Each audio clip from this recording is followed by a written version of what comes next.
Epístola de Paulo a Tito, onde o Andrés, a mensagem dessa.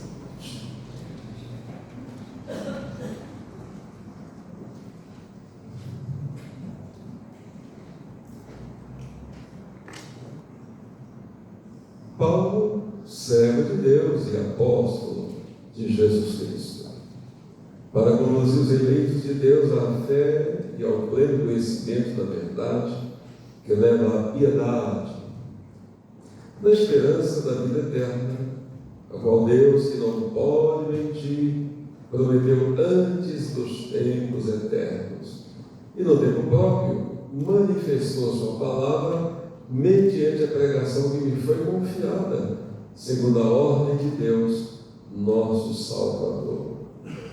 Ó Deus, muito obrigado por essa hora tão especial, a mais especial de nossas vidas, quando estamos elevando nossas almas a Ti, neste curso de adoração ao Senhor, nestes cânticos, orações, também agora ouvindo a explanação dessa palavra bendita.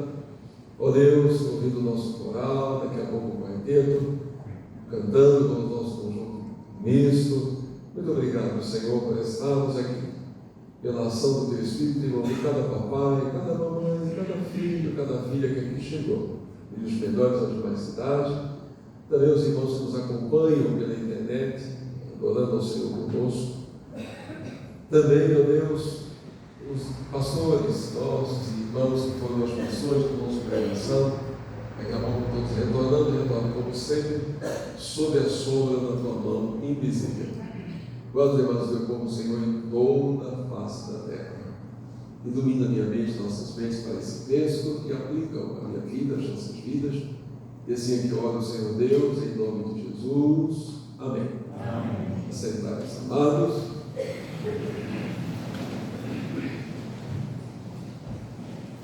Paulo, servo de Deus e apóstolo de Jesus Cristo, para conduzir os eleitos de Deus na fé e ao pleno conhecimento da verdade, que leva à piedade, na esperança da vida eterna, a qual Deus, que não pode mentir, prometeu antes dos tempos eternos, e no tempo próprio manifestou a sua palavra mediante a pregação que lhe foi confiada, segundo a ordem de Deus, nosso Salvador. Então, Paulo escreveu a Timóteo, ano 64, agora na segunda epístola de 67, e agora a Tito, que é mais um companheiro da sua equipe, no ano 65, 66. Então essa carta precede a segunda carta de Paulo a Timóteo, né?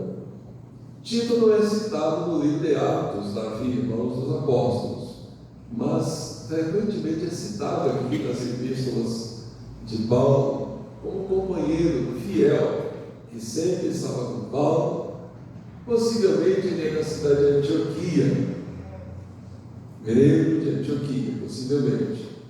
E também seus pais não são judeus. No caso de Timóteo, a mãe e a avó são judias, são judaicas, o papai é grego. No caso aqui de Tito, tanto o pai quanto a mãe são gentios, não tem nenhuma ligação com Israel. E ele veio a conhecer a Jesus, né? Messias, o Salvador do mundo, e vocacionado, chamado para a pregação aqui, está Tito, né? E eu quero novamente passar para os irmãos aquela imagem da manhã, né? Paulo está no seu último ano de vida, está aguardando a morte, mas ele não para. Ele manda, como vimos de manhã, ele escreve as epístolas, ele está preso novamente, né? Ele está de pé aguardando a morte. Ele escreve, ele envia obreiros, ele pede para trazer a sua capa que está em Troade, né?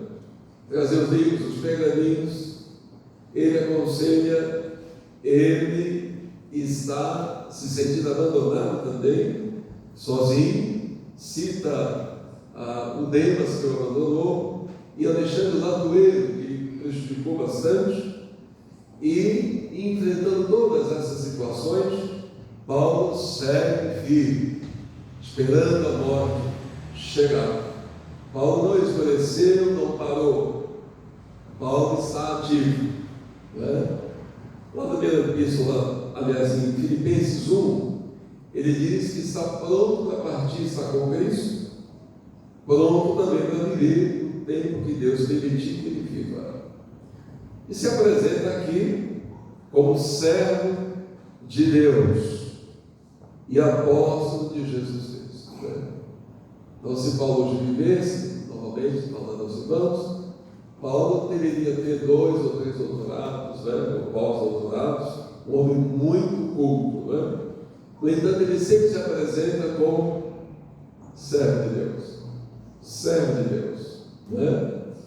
E esse é o seu maior título, servir a Deus. E aos Filipenses, o que ele diz, olha, toda a cultura, tudo que ele tinha, né, ele considera como refúgio para conhecer mais e mais a Jesus. Os irmãos da minha idade, que têm mais que a minha idade, estão depois dos 60, como eu, sabem que quando eu era jovenzinho, os pastores tinham geralmente instituto bíblico, né? Talvez o ginásio, a gente era o ginásio, colegial, o irmão que acompanhou os pastores, aí Gerson, né? Gênero, Daniel, mas tem mais idades, Tadeu, né? E assim, mas hoje, Miura, irmãos, geralmente os pastores têm uma faculdade, italiana, 2 faculdades, doutorado, pós-doutorado. Então nunca a igreja teve tantos pastores bem graduados como hoje. Muitos pastores. Tem pastores aí que tem uma folha assim, de cursos, né? De graduação, pós, mestrado, doutorado, né? Muito conhecimento. E sexta-feira, nesse momento, irmãos, eu peguei uma entrevista de um desses grandes graduados. Ele está com mais de 60 anos, ele foi engenheiro pelo ITA, né? E a folha dele, Gustavo, é assim, admirável, né? E entrevistador, o tempo todo tentando trabalhar essa área dele, do conhecimento espiritual, mas ele só focava em Jesus, certo? O tempo todo. Jesus, Jesus, Jesus, Jesus, Jesus. O tempo todo. Tanto que o entrevistador ficou comigo. Ele ficou frustrado, porque ele queria dar ele fazer um conhecimento intelectual. E aquele homem tão graduado não valorizou nada daquilo, só o seu conhecimento de Jesus. Um homem que nasceu na China, tem graduação muito grande, e aí na área acadêmica, e deixou claro que para ele é Jesus, Jesus, Jesus. Né? E é isso que Paulo quer passar para nós. Veja que os princípios que Paulo dá importância, lá na primeira e segunda epístola, como aqui agora vamos ver, são princípios morais ou éticos. Não tem a ver com o conhecimento. O conhecimento intelectual é muito importante. Só que Paulo aos Filipenses apresenta todo esse conhecimento intelectual com a palavra gnosis. Então, tudo que o Cacau possa conhecer, o Geraldo, os irmãos, na sua faculdade aí, graduação, pós, doutorado, etc. e tal, é gnosis. É conhecimento intelectual, que é o primeiro degrau. Só que o conhecimento que Paulo quer crescer, cada vez mais ele que esse engenheiro do ITA aí quer, é epignosis, que é um degrau acima, que é o conhecimento espiritual da palavra de Deus, revelado pelo Espírito Santo à alma de todo aquele que lê a Bíblia e obedece. Epignosis. E acima de epignosis está a estesis, que é o discernimento espiritual. Então quem está em gnose está aqui embaixo. O segundo degrau é epignosis. Terceiro é a estesis, que é o discernimento espiritual, que o Dr. Schein compara a intuição feminina, né? Para melhor entender no seu livro Alegrai-vos no Senhor. Às vezes o marido toma uma decisão sobre algo e a mulher diz: isso aí não vai dar certo. Como que ela sabe que não vai dar certo? Eu falei engenheiro tal, contador tal, advogado tal, falei com tanta gente importante, e ela está dizendo que não vai dar certo. Aí o Dr. Schneider diz: a intuição é um processo avançado que não depende da razão. A intuição é um processo avançado que não depende da razão.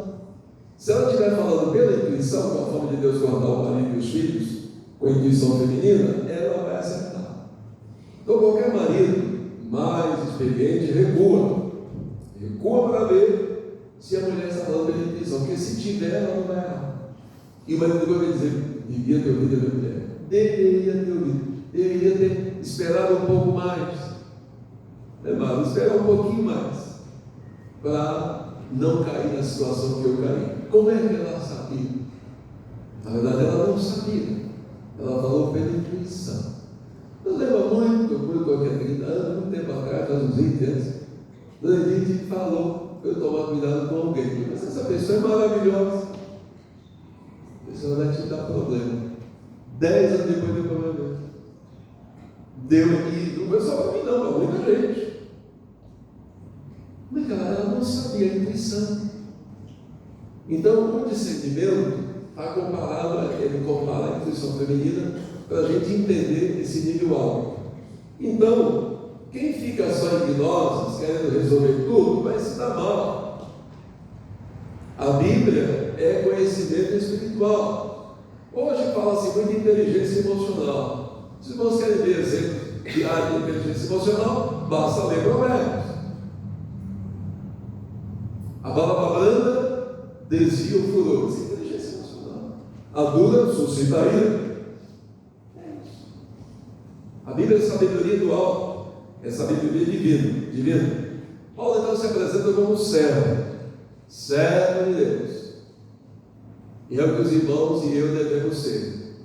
Não importa quem você é, seja servo de Deus. Como eu fiz parte da minha igreja que tinha essas pessoas, desde mais simples a mais alto, médicos, doutores, de todo, como a Bíblia do Brasil, lá levava.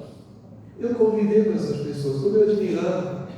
Tanta gente culta, bem preparada, mas se apresentando como servo de Deus. Servo, pronto para servir.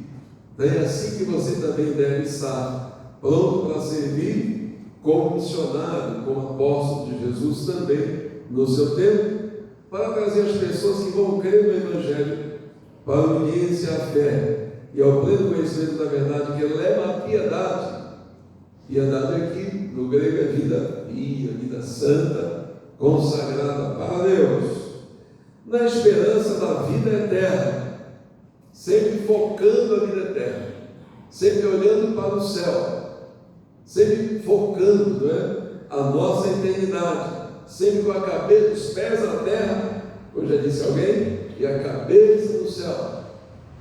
Se já ressuscitaste com Cristo, buscar a transmissão de cima, onde Cristo está assentado à destra de Deus. Pensai nas coisas que são de cima e não nas que são da terra, porque já morreste, a vossa vida está escondida com Cristo em Deus. Dr. Schneider, comentando esse texto no seu livro lá de Colossenses, ele fala que quando a família sepulta o ente querido, ele fica agora guardado, ele está lá, sepultado, fora da vista, dos parentes e todos que o conheceram. O corpo está ali e vai ser ressuscitado quando Jesus voltar em grande poder e glória.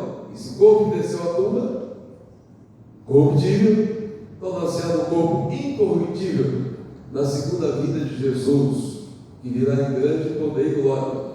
E essa vida maravilhosa que nós teremos com Jesus está escondida e vai se manifestar quando Ele vier em seu poder e glória. Então devemos sempre focar na esperança da vida eterna, que Deus, que não pode mentir, prometeu antes dos tempos eternos, e no tempo próprio manifestou a sua palavra, mediante a pregação que lhe foi confiada.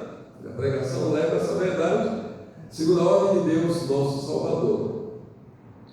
A Tito, meu verdadeiro filho, Timóteo é seu filho na fé, Tito também é seu filho na fé, mais um filho na fé que ele tem.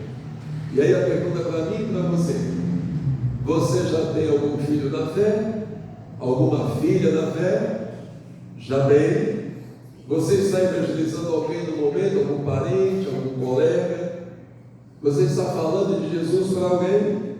Discipulando, procurando levá-lo a Jesus, para gerar filhos na fé?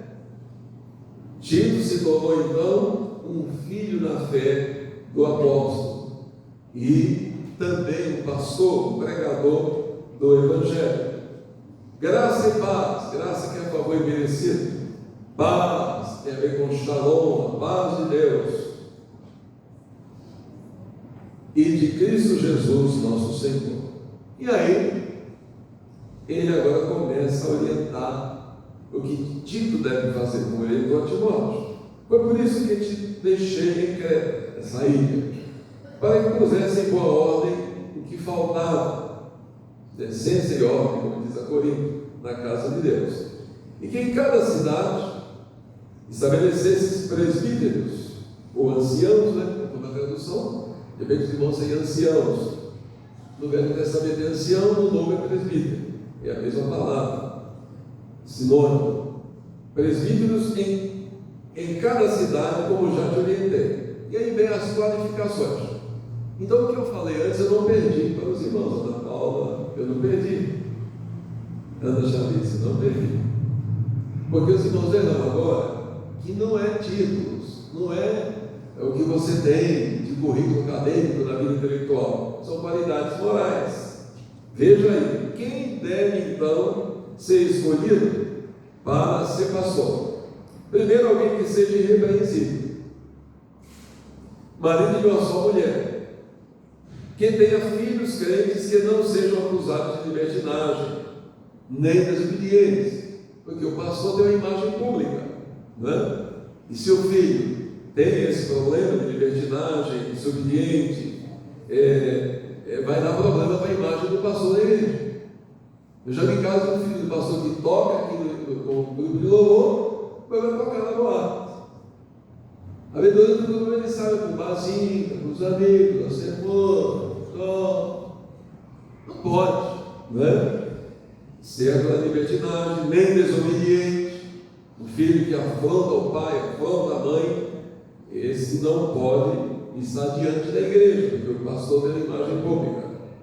Pois, como responsável pela obra de Deus, que é o pastor, é necessário que o bispo, aí vem a palavra bispo, que é sinônimo também de ancião presbítero.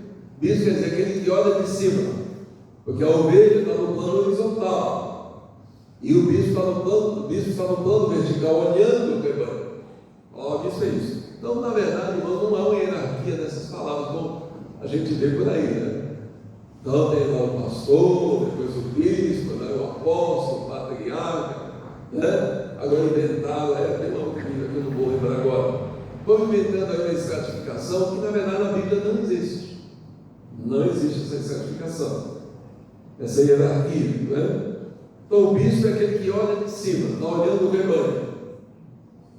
Um bispo é dessa aqui, o bispo, ou ancião, o presbítero, seja irrepreensível, não arrogante, porque o orgulho é o pecado que derrubou Lúcifer, né? Paulo diz a Timóteo.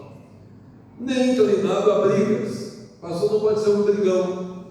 Eu vi em casa de São Paulo, um pastor que sabia luta marcial, e eu venho, vem para cima que a gente resolve. O pastor não pode. Isso é carnalidade. Aí vira um campo, a igreja vira um campo de briga, porque sempre vai ter alguém também que vai enfrentá-lo. Então o pastor não pode ser um brigão. Não pode ser também uma pessoa com problema de bebida alcoólica. Aliás, o doutor Elias, que é psiquiatra, o álcool é um problema que sempre a família esconde. Quando tem lá o pai que tem esse problema, a esposa, um filho, uma filha, sempre a família esconde. E a gente escuta, né, de filhos, até adolescentes, que eu já ouvi, chegando em casa tão bêbado que já perto de casa caiu na rua bêbado e ficou lá caindo. Imagina um adolescente nessa situação, né? Mãe que fica bêbada também. Então o pastor não pode ser uma pessoa, esse homem que vai ser escolhido, que tenha problema com álcool. Também não pode ser uma pessoa violenta, porque ele vai pregar o amor de Deus, não pode ser violento. nem dominado pela ganância, que é um dos pontos de perfil do falso pregador ou do falso profeta, que está lá em 2 Pedro capítulo 2. Inclusive Balaão é citado nessa lista. Ele levou o prêmio da injustiça, a ganância. Balaão teve um fim muito triste. O pastor deve ser hospitaleiro. Antigamente as famílias hospedavam, não tinha hoje como ter hotéis, etc. Ele devia estar disposto também a receber os pregadores itinerantes, havia muitos. Deve ser um homem amigo do bem, para estar diante da igreja. Deve ser sóbrio, ter domínio dos seus pensamentos, das suas emoções, das suas atitudes. Deve estar lúcido para tudo que faz. Deve ser justo. Procurar sempre operar a justiça de Deus, porque ele é o justificado pela fé em Cristo.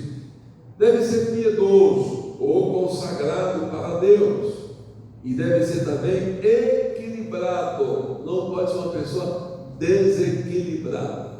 E aqui eu estou me lembrando do Elias mais uma vez, numa fala lá na teológica, o convidado para ser preletor de uma associação, na Assembleia de uma associação. Quem já deu para ele? Falou. Quando terminou a Assembleia, os trabalhos todos na Assembleia, o pastor estava indo embora, o presidente, Cíntia, falou para ele: senhor pastor, como o senhor vai me explicar? Todo ano aqui na Assembleia tem muita briga. E com o senhor aqui não teve briga. O que aconteceu? Ele estava explicando para nós o verbo se perder de quem, que é reação em cadeia. Então, digamos que está lá a esposa tranquila, cuidando das crianças, cuidando da janta, esperando o marido chegar. E o marido chega muito nervoso, ele foi multado, a polícia parou, pegou os documentos, ele escutou, ele segurou o carro dele, no fim liberou, alguém fechou também no trânsito, ele está muito nervoso. E ele, em vez de se deter nas suas emoções, orar a Deus e se acalmar, e chegar bem em casa, ele chega nervoso.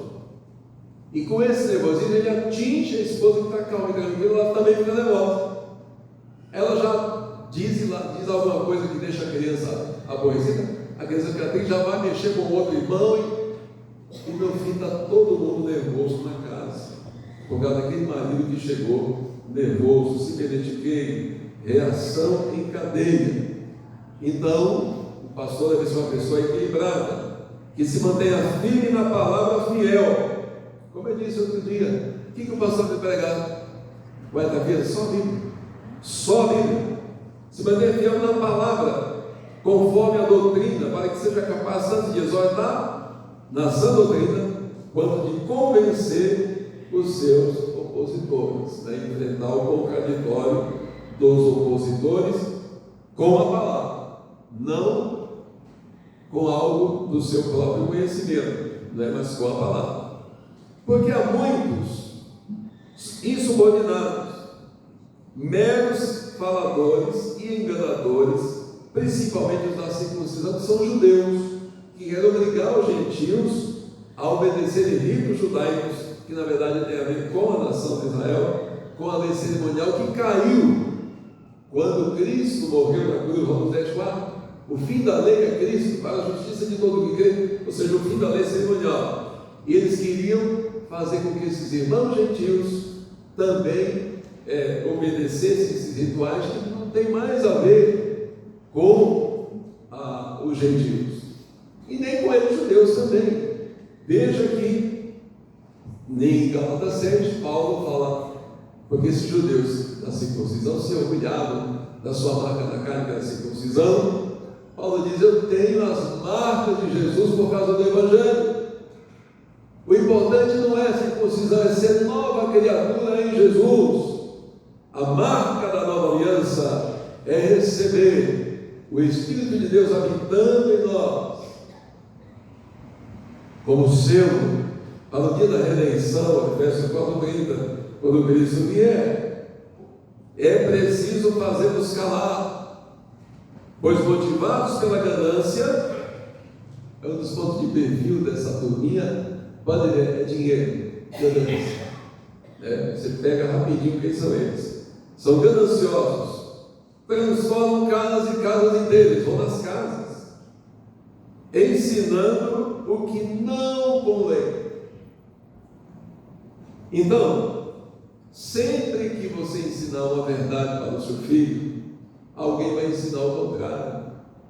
Sempre que passou por aí uma verdade aqui, vem alguém, depois que você sai daqui ou na semana, manda um vídeo, manda aí alguma coisa, contraditando o que você ouviu aqui da palavra. Veja que nossos programas que a gente teve ainda, radiofônico, meus irmãos prestaram atenção nisso, mas o programa anterior é uma seita. E depois que acaba, outra seita, você fez o programa, você ia lá. Quer dizer, tudo que a igreja realmente evangélica ensinou, veio um antes para tentar tirar e outro depois para fazer a mesma coisa. Agora, qual é a saída para essa questão? João 7,17 responde: se alguém quiser fazer a vontade de Deus, saberá se meu ensino é verdadeiro ou não.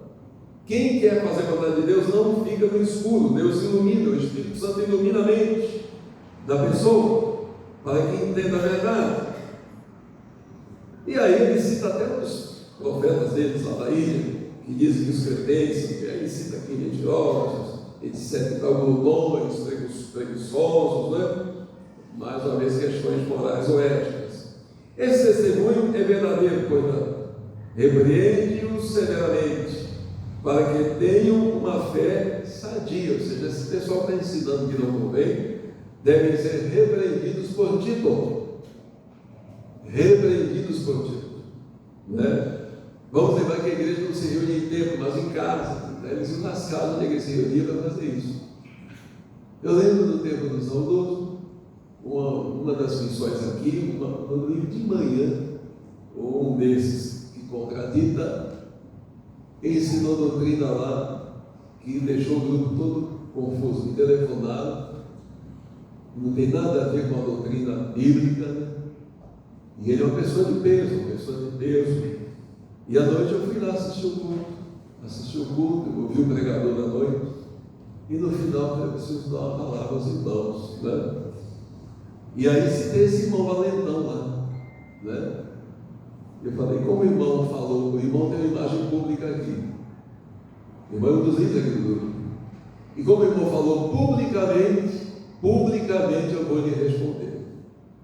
E aí citei qual é essa doutrina que ele deveria, na verdade, crer e praticar. E ele ficou quietinho, nunca me deu mais trabalho, se tornou meu amigo, porque eu disse só a verdade ali, e o grupo ficou em paz até hoje.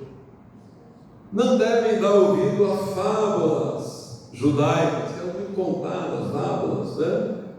Nem a mandamentos de homens, que inventam, né? Inventam tanto, eu não vou citar aqui porque eu tenho no meu amigo, mas os irmãos devem lembrar, que se desviam da verdade, fica inventando normas para a igreja, que vem da cabeça daquele líder. E geralmente essa turminha, todas esses desvios doutrinários e também seitas aí seculares, o alvo principalmente são as mulheres. Olha aí, são as mulheres. É impressionante que eles perseguem as mulheres. Não dando ouvido a fábulas, nem a mandamentos de homens, que sejam na verdade, tudo é puro, para os puros. Mas se a mente da pessoa é contaminada pelo mal, para ela tudo é impuro. Mas para os corrompidos e incrédulos, nada é puro. Pelo contrário, tanto a mente como a consciência deles estão contaminadas. Paulo vai firme. Eles afirmam que conhecem a Deus, mas o negam por suas obras. São detestáveis, desobedientes, incapazes de qualquer boa obra, segundo a vontade de Deus. Percebe como toda a questão é moral? E aí, na próxima pregação, veremos no capítulo 2, ele vai falar a vários grupos da igreja, aos idosos, às mulheres, aos jovens, né? Nós veremos ele vai falando desses grupos dentro da igreja, como devem se portar, né? Então, o que fica para nós então nessa noite? Que devemos buscar o pleno conhecimento da verdade de Deus, pela obediência da palavra, aproveitar as oportunidades que a igreja dá, culto da manhã, EBD, a revista, temos aí a mesa de explanação com os pastores, que é gravada na sexta-feira, culto nos lares, né? Enfim, pregação no culto da noite, escola de treinamento, né? Procurar se apropriar dessas verdades, procurar servir como Paulo também a Deus e aos seus irmãos, ao próximo, ser bênção na vida da sociedade, estar preocupado com a vida eterna. A qualquer momento você pode entrar na vida eterna. Paulo está no seu último ano, ele vai morrer como Marte, está pronto para partir e estar com Cristo, pronto também vai continuar trabalhando até que Cristo chame, e assim também nós devemos estar prontos para viver, prontos também para morrer. Tem uma senhora muito querida que foi daqui da nossa igreja, uma bênção. Alguém me falou que ela andava muito triste, falando em morrer. O tempo dela já tinha acabado. Eu mandei uma mensagem com a outra também, que eu fiquei sabendo que ela querendo morrer. Eu disse: mas a senhora tem que pensar em viver. E falei para ela assim: irmã, gente ruim quer viver muito tempo para dar trabalho para os outros. E gente boa fala que nem a senhora quer morrer. Quanta coisa que a senhora pode fazer para o reino de Deus aqui. Cantar no coral, quando ir para missões, ser aluna da EBD, ensinar, dizimar, ir nas missões, trazer pessoas para conhecer Jesus. E a senhora está pensando em morrer? Não é que ela me ouviu? Acabou, voltou ativa novamente. Uma bênção. E eu sei que ela está sendo uma bênção. É isso, como Paulo está pronto para partir, mas enquanto Deus nos chama, prontos para viver e fazer a obra de Deus. E pedir a Deus, quando tiver que enfrentar essas pessoas assim, são da própria família da gente. Esses heréticos, às vezes está na sua família. Às vezes é um pai, é uma mãe, é um avô, é um irmão, é um primo, é um herético. Desse tipo aqui que Tito teve que enfrentar. Enfrente, se tiver que enfrentá-los, com a sabedoria de Deus e com a palavra de Deus. Evite discussão, como ele diz a Timóteo, que a discussão subverte os ouvintes. Evite. Fale com a sua vida. Mas, se tiver que conversar com eles, converse dentro da palavra de Deus, se eles quiserem ouvir a palavra de Deus. Se a pessoa não quer começar a zombar, fazer por um caso, não fale nada. Perdeu o respeito, não há o que conversar. Não é? Que nós valorizemos esses princípios, para que o Evangelho de Cristo seja cada vez mais proclamado, não é? Proclamado, levado adiante pela nossa vida, e não preocupados com o conhecimento intelectual, que é importante obter, mas vida moral. E vou citar para terminar Spurgeon, né? Spurgeon, quanto ao conhecimento intelectual, né? E todo o conhecimento teológico que tinha, Spurgeon, o homem considerado o príncipe dos pregadores, disse certa vez: minha teologia se resume em 4 palavras: Cristo morreu por mim. Bom, em outra ocasião ele disse sobre a escatologia: Tiago, eu prefiro ganhar uma alma do que descer as profundezas da escatologia. Eu quero ganhar uma alma para Jesus. Percebe? É isso. E vivamos essa simplicidade do Evangelho. Convido a amada igreja de pé, e nós vamos cantar o hino 245.